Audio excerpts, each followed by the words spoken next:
भाजपा का प्रत्याशी चयन फॉर्मूला पड़ा कमजोर। मुलायम के बाद पहला चुनाव लड़कर अखिलेश रहे सफल। कांग्रेस ने यूपी में खोला वापसी का रास्ता। क्या गठबंधन से दूरी ने डुबोई मायावती की लुटिया? नमस्कार, आप देख रहे हैं उत्तर प्रदेश टाइम्स और मैं हूं आपके साथ ज्योति मिश्रा। उत्तर प्रदेश, जहां से सत्ता और विपक्ष दोनों की अहम हस्तियां मैदान में थी।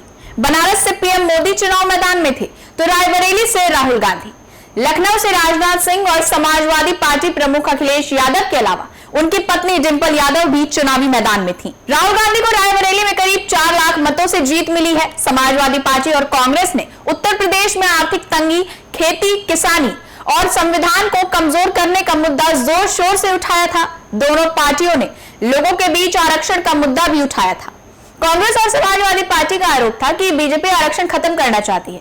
इसके साथ ही राहुल गांधी ने भारतीय सेना में भर्ती के लिए अग्निवीर स्कीम पर भी सवाल उठाए।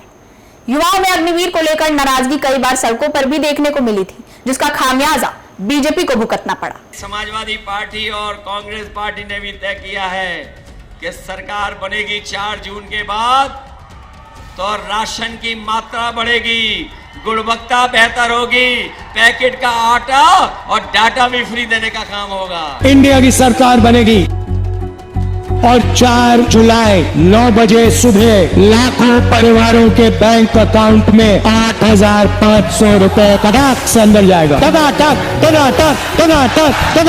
पूरे देश के अंदर भारतीय जनता पार्टी के पक्ष में जो लहर है अब वो सुनामी बन चुकी है।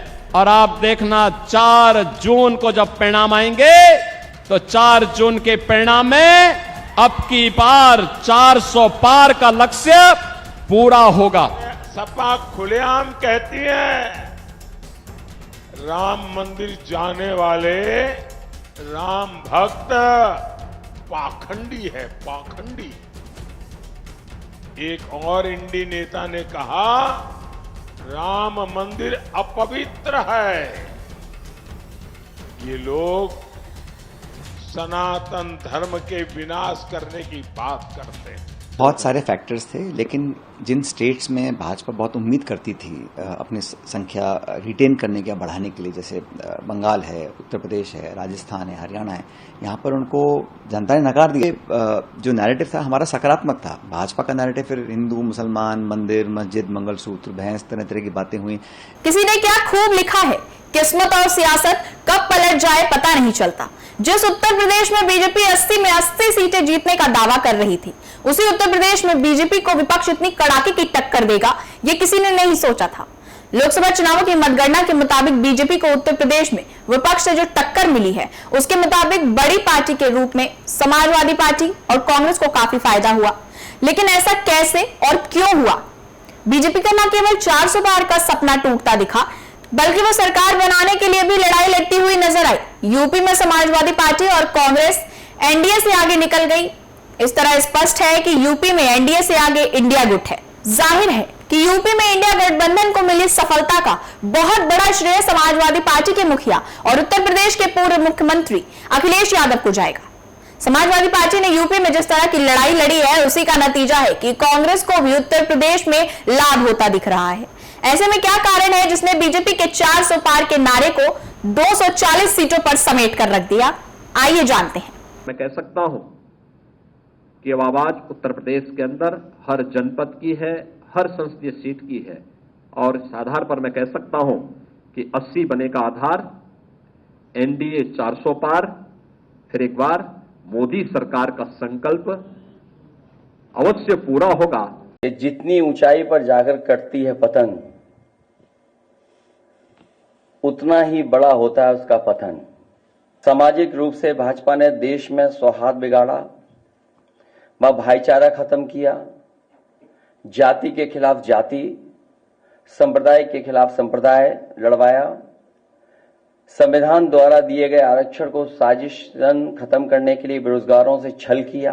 1 जून को आखिरी चरण के मतदान के बाद जब शनिवार शाम एग्जिट पोल्स आए, तो ऐसा लग रहा था कि उत्तर प्रदेश में लड़ाई एक तरफा है। लेकिन आलम यह है कि जिस अयोध्या में राम मंदिर को लेकर बीजेपी ने इतना प्रचार प्रसार किया, वहां से 3 बार के सांसद रहे बीजेपी के लल्लू सिंह को समाजवादी पार्टी के अवधेश प्रसाद ने करीब 55,000 मतों से मात दी। अवधेश प्रसाद दलित हैं और अखिलेश यादव ने उन्हें फैजाबाद से सामान्य सीट पर टिकट दिया था।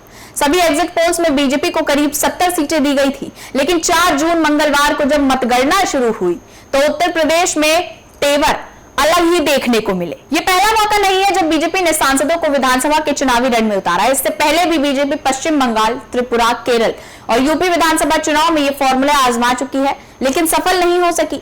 इसके बावजूद बीजेपी ने यह दांव फिर से खेला। उत्तर प्रदेश में भाजपा की इस हार का कारण विपक्षी दलों की अच्छी नीति और उनके बेहतर एजेंडे से ज्यादा भाजपा की रणनीतिक विफलता है। पार्टी ने ज्यादातर ऐसे प्रत्याशियों पर दांव लगाया जो लगातार दूसरी, तीसरी या चौथी बार चुनाव मैदान में थे। इन प्रत्याशियों ने अपने क्षेत्रों में जनता के बीच जाकर काम करने से बेहतर मोदी के नाम पर चुनाव लड़ना सही समझा। नतीजा सामने है। कई प्रत्याशियों के क्षेत्रों में गो बैक के नारे तक लगे, पार्टी ने अनदेखा कर दिया। कुछ बाहरी प्रत्याशियों को भी जनता ने नकार कर यह संदेश दिया कि वो ऐसा प्रत्याशी चाहती है जो क्षेत्र में रहकर उनके लिए काम करे। कई चुनावों में अपनी रणनीति का लोहा मनवाने वाली भारतीय जनता पार्टी को 2024 के लोकसभा चुनाव में उत्तर प्रदेश में अदूरदर्शिता का खामियाजा भुगतना पड़ा। 303 सीट से 240 पे पहुंचा दिया। और मैं एक चीज और बता दूं, एनडीए की सीटें मोदी जी की वजह से नहीं जीती, बल्कि एनडीए की वजह से भाजपा की सीटें जीती।